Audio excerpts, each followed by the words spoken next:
Welcome back, everyone, to the GOAT Gas Podcast. I am CW, and today we will begin a new series on the 1996 Chicago Bulls, that 72-10 Bulls that many and most believe are one of the best teams of all time. I did a video a few weeks ago about those two three-peat Bulls and teams during their three-peats that could have been a problem, maybe stop Jordan, Scottie, and those Bulls from winning 6 rings. I had a few commenters that asked about other teams against those championship Bulls, so I thought, why not do a series on what most people believe is the greatest Bulls team and possibly greatest team of all time against other teams from different eras, and how I think a 7-game series would go. So today is the first video of my 96 Bulls versus series, and we'll talk about the 96 Bulls against the 2001 Los Angeles Lakers. The 2001 Los Angeles Lakers, while not as good in the regular season as their 2000 team, were just pure destruction. In the 2001 NBA playoffs, those Lakers lost a whopping one game in the entire playoffs on their way to winning back-to-back titles, crushing the Arvidas, Sabonis, Scottie Pippen, Rasheed Wallace Trailblazers, those Chris Webber, Jason Williams, Peja Stojakovic Kings, and the Twin Tower San Antonio Spurs, and then ultimately winning the title after beating the Allen Iverson-led Philadelphia Sixers in a gentleman's sweep. Shaquille O'Neal and Kobe Bryant were a legendary 1-2 punch. Shaq averaging 30 points per game and 15 boards, while Kobe chipped in 29 points per game with 6 assists.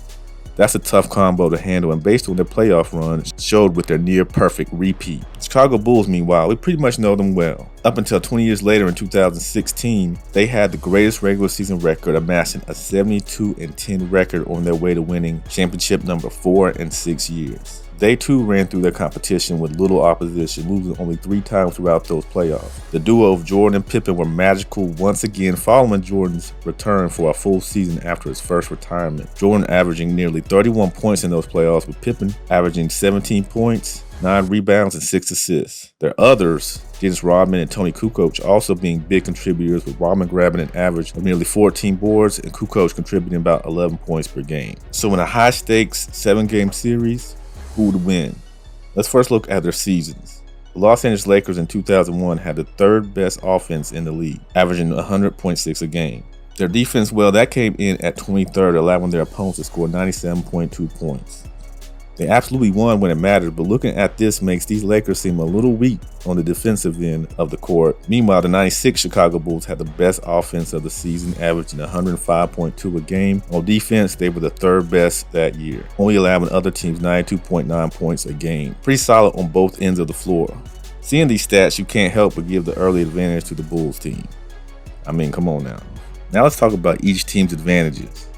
First, Los Angeles Lakers. With the Hall of Fame, nearly unstoppable center, and a Jordan-esque guard in Kobe, Lakers pack a big-time problem defensively. It's really hard to stop a guy 7'1" and over 300 pounds who moves like a gazelle in the paint. You have a 6'6" shooting guard who mirrored much of his game after the guy he'd be playing on the opposing team, and did it with excellent results. While not the defensive juggernaut the Bulls were, the Lakers' advantages were easily prime Shaq, rising, confident Kobe, decent others, Rick Fox, Derek Fisher, Horace Grant, Big Shot Bob, aka Robert Horry. Those guys chipped in, when they needed to, so they had a decent bench and they had decent role players, so that would of course be a big plus in a 7-game series against the 96 Bulls.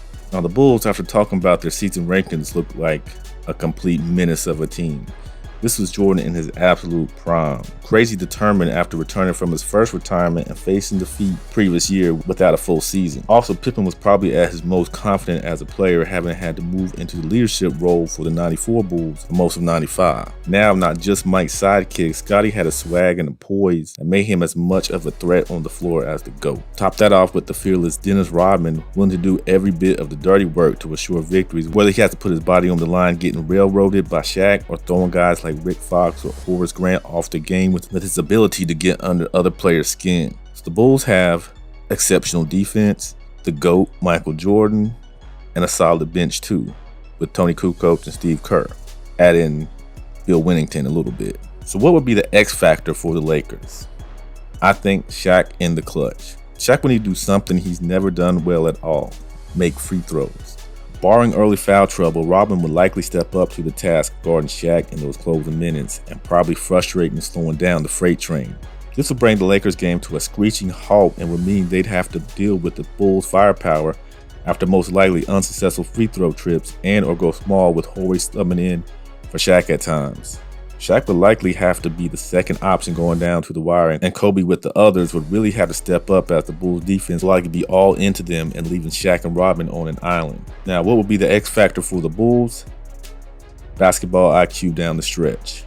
But Lakers being a not so great defensive team in 01, Kobe was a solid defender. Michael Jordan is my GOAT, but if in a close game he tries to overshoot it against a pretty good defender in Kobe, he could shoot those Bulls out of winnable games. A concerted attack against a below average defense and less ISO would likely lead to big and easy buckets and the Bulls being able to steal games that they may have fallen behind in early. Jordan would need to be Jordan in spurts but rely on guys like Pippen, Kukoc, and Kerr when needing some firepower in a close one. So who wins? In my opinion, these are two extremely good, well-oiled machines. I don't think home court will give either much of an advantage. Of course, the coaching is a wash because, well, yeah. So who goes home with bragging rights in a Game 7 series? Call me biased, but I have to go with those 1996 Chicago Bulls defeating the 2001 Los Angeles Lakers for Games 2. I think the Bulls starters with Ron Harper, Jordan, Pippen, Rodman, and Luke Longley, along with Tony Kukoc and Steve Kerr coming off the bench, are solid enough to stifle most of what the Lakers team could do offensively, probably only having significant trouble with Shaq. Kobe would get his for the most part, but having to deal with a likely barrage of Harper, still in his prime for the most part, prime Jordan, and Scottie would be a tall task for Kobe to endure. Meanwhile, Shaq would be pestered by Rodman and likely have his way with Longley, but have to work for everything he gets. So what about you guys? Do you agree? Disagree? Do you think it could go 7, or could it even go fewer?